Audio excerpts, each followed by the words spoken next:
काल माझ्याकडे एक व्यक्ती भेटायला आली होती. त्यांच्याकडे स्वतःचा एक स्टार्टअप होता. ते टी-शर्ट, हुडीज अशा गोष्टी तयार करतात. मला टी-शर्ट आणि हुडीजचा व्यवसाय समजून घेण्याची खूप उत्सुकता होती. कारण या बिझनेसमध्ये नक्की किती प्रॉफिट मार्जिन असतं हे मला जाणून घ्यायचं होतं. ते जेव्हा भेटायला आले, त्यांनी स्वतःची ब्रँडिंगची एक हुडी घातलेली होती. आता हिवाळा आता पण सुरू आहे. लोक हुडीज घालतात आणि ती हुडी मला खूपच आवडली होती. डिझाईन, फॅब्रिक आणि फिटिंग सगळंच चांगलं होतं. मग मी त्यांना सहज विचारलं की ही हुडी तुम्ही कितीला विकता? ते हसून म्हणाले, भाऊ ही हुडी तर मी फक्त सॅम्पल म्हणून बनवली आहे आणि हीच सॅम्पल मी घातली आहे. मी म्हटलं ठीक आहे, पण विकायची झाली तर कितीला विकाल? ते म्हणाले याची MRP साधारण 10,000 रुपये ठेव. हे ऐकून मी थोडा चकित झालो. 10,000 रुपये? म्हणून मला उत्सुकता लागली. याची कॉस्ट किती असेल? मी विचारलं, बरं ही हुडी बनवायला तुम्हाला किती खर्च आला? ते म्हणाले, ही हुडी आम्ही फॅब्रिक घेऊन शिवलेली नाही, ही रेडीमेड प्लेन हुडी आहे. सॅम्पलसाठी मी थेट मार्केटमधून घेतली आहे. मी विचारलं कुठून घेतली? ते म्हणाले दिल्लीमध्ये गांधीनगर नावाचं मार्केट आहे, तिथून हे हुडी घेतली. फॅब्रिक खरंच A1 क्वालिटीचं होतं. मग मी विचारलं या प्लेन हुडीची कॉस्ट किती आहे? ते म्हणाले फक्त 600 रुपये. आता लक्षात घ्या,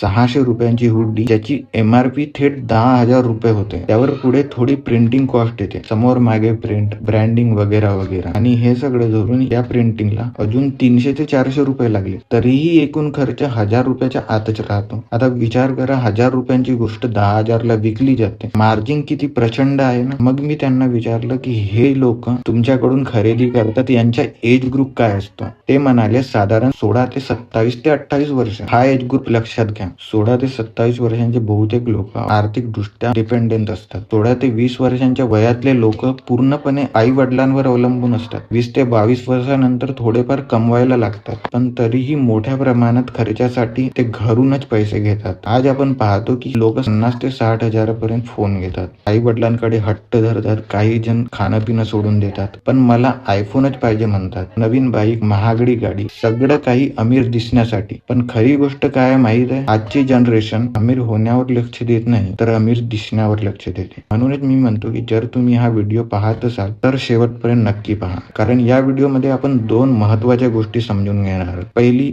वेलचे 7 स्तर, आणि दुसरी, फक्त अमीर दिसायचे नाही तर खरोखरच अमीर कसं व्हायचं. लक्षात ठेवा, 10,000 रुपयांची हुडी विकणारा माणूस अमीर होत चाललाय, पण 10,000ची हुडी घेणारा माणूस अमीर होतोय असं जरुरी नाहीये. आयुष्यात एक वेळ येतेच जेव्हा तुम्हाला हवं ते सगळं घेण्याचा हक्क असतो. घ्यायचं असेल तर नक्की घ्या, पण आधी एक प्रश्न स्वतःला विचारा, मी वेलच्या कोणत्या लेवलवर आहे? चला आता आपण वेलचे 7 लेवल समजून घेऊ. Number 1, dependency. जर आज तुम्ही कोणावर आर्थिक दृष्ट्या अवलंबून असाल, जसे आई वडील, भाऊ बहीण, आजी आजोबा, तर तुम्ही या लेवलवर आहात. भारतामध्ये आधी मोठ्या प्रमाणात लोकसंख्या या स्टेजवर आहे. एका घरात 5 लोक आणि कमवणारे फक्त 1 ते 2 लोक. या लेवलवर जास्त वेळ थांबणं धोकादायक आहे. तुम्ही लवकरात लवकर एखादी स्किल शिकली पाहिजे, जेणेकरून तुम्ही स्वतः कमवू शकता. Number 2, survival. इथे तुम्ही कमवायला सुरू करता, पण पगार येतो आणि पूर्ण खर्च होतो. घराचं भाडं, EMI, लोन, शिक्षण, जबाबदाऱ्या सगळं यातच येतं. तुम्ही काहीही सेव्ह करू शकत नाही. तरीही अभिनंदन, तुम्ही डिपेंडन्सी मधून बाहेर आला. आणि एक आणखी गोष्ट, जर तुम्ही काही पैसे सेव्ह केले असतील तर तुम्ही इन्व्हेस्टिंग सुरू करण्यासाठी डीमॅट अकाउंट उघडू शकता. फ्री डीमॅट अकाउंटचे लिंक आमच्या डिस्क्रिप्शन मध्ये आहे. Number 3, stability. इथे तुम्ही कमवता आणि किमान 20% वाचवता. तुमच्याकडे इमर्जन्सी फंड असतो किमान 2 वर्षांचा. तुम्ही पेचेक टू पेचेक जगत नाही.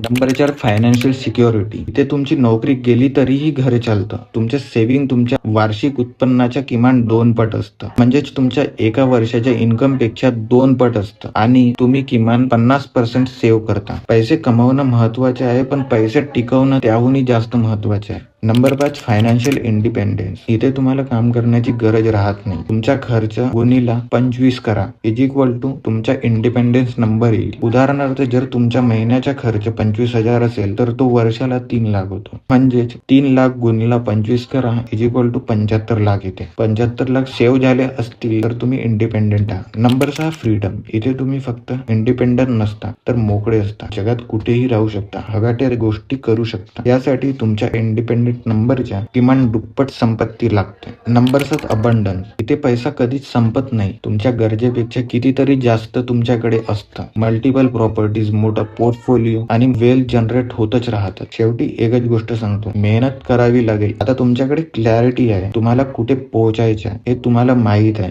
फक्त अमीर दिसू नका, खरोखर अमीर बना. जर हा व्हिडिओ तुम्हाला उपयोगी वाटला असेल तर नक्की शेअर करा. कमेंटमध्ये तुमचं मत सांगा. चॅनलला सबस्क्राईब करा. बेल आयकॉन दाबा. So thanks for watching this video. Please like, share, subscribe. This is Ashish over and out.